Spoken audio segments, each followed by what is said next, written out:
Selamat pagi, menyapa dari kios tahu ya guys. Kali ini aku mau memberikan ilmu untuk teman-teman semua atau fenomena.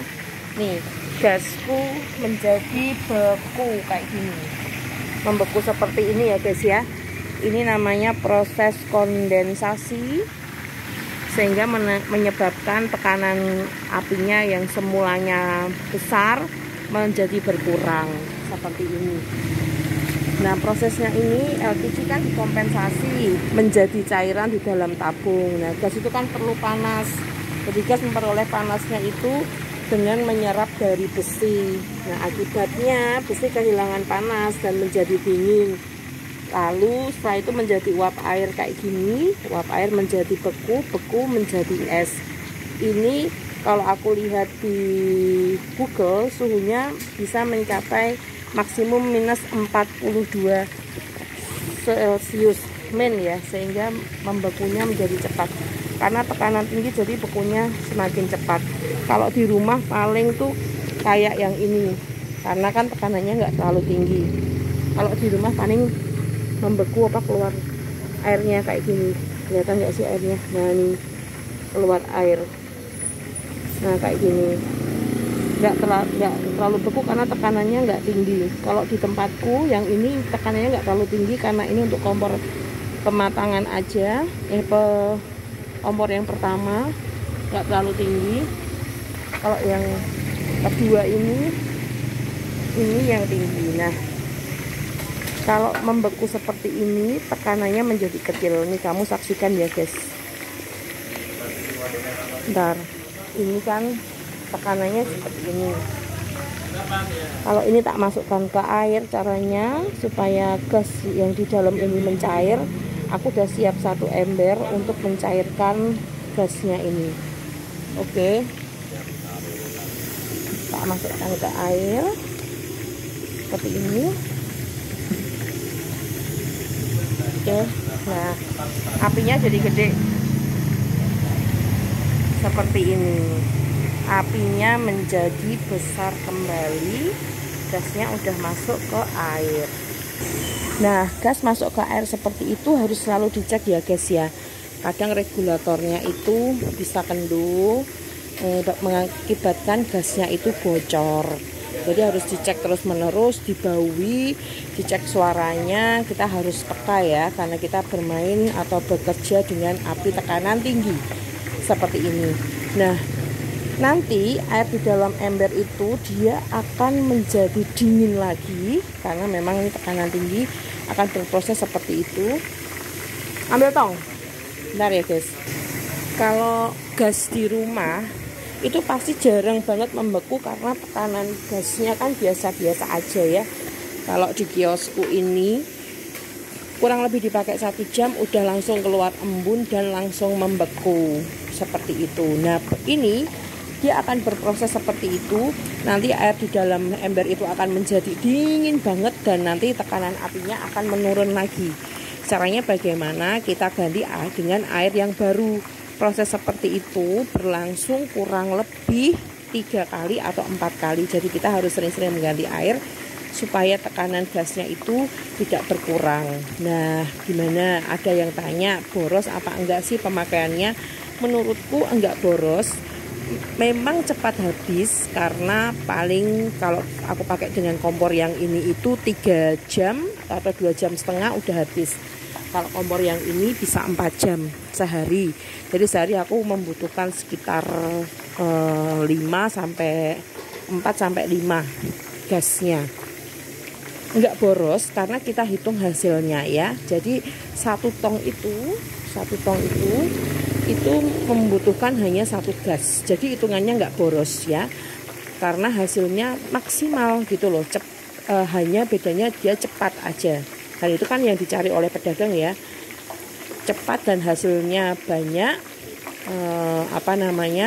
Terus pemakaiannya sesuai. Nah, dengan sistem yang kemarin di vlogku yang kemarin, sistem gorengan ganda yang kemarin itu juga lebih lagi memotong dan mengirit pemakaian gasku.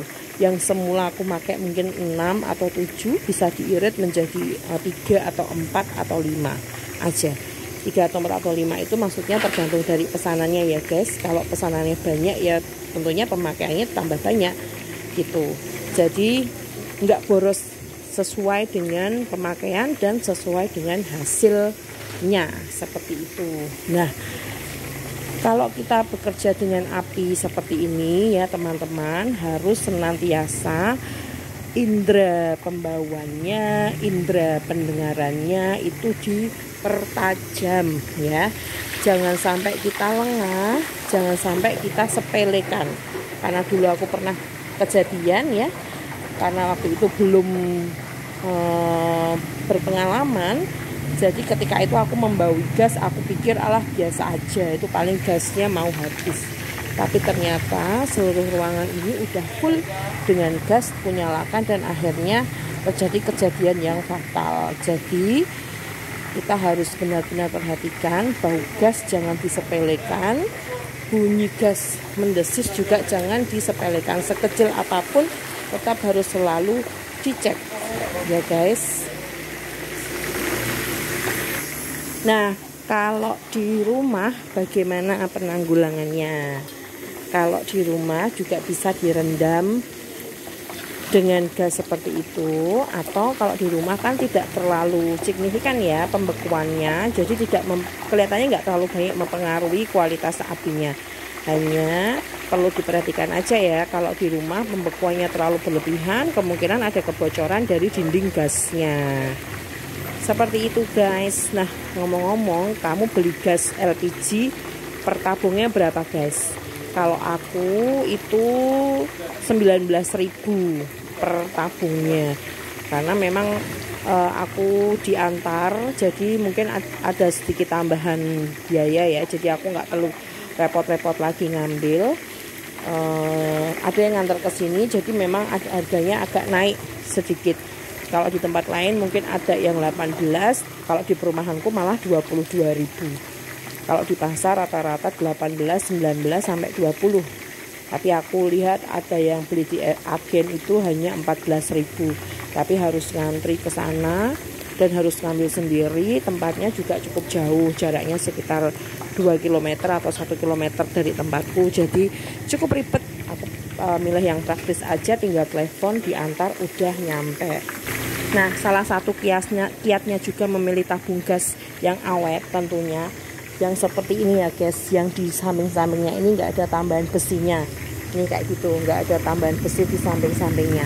Tapi kalau kalian menemukan tabung gas yang ada tambahan besinya, sering banget di sini, sering banget ada plat tambahan besi. Coba kamu cek di tabung gasmu di rumahmu sekarang. Ada pedagang-pedagang gas yang nakal sehingga tabung gasnya itu sering ditambahi plat-plat besi.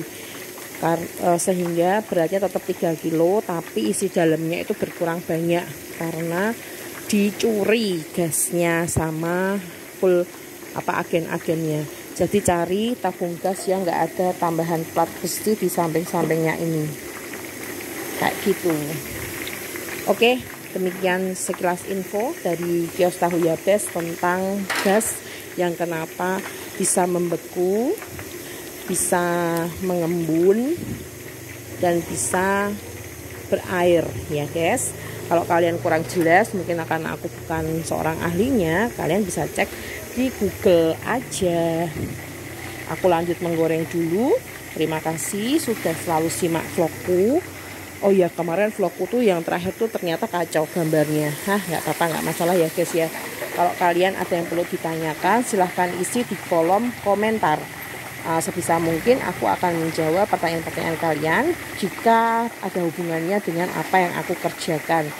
Terus selanjutnya kalian mau diinfo apa lagi mengenai pertahuan juga silahkan komen di kolom komentar ya guys.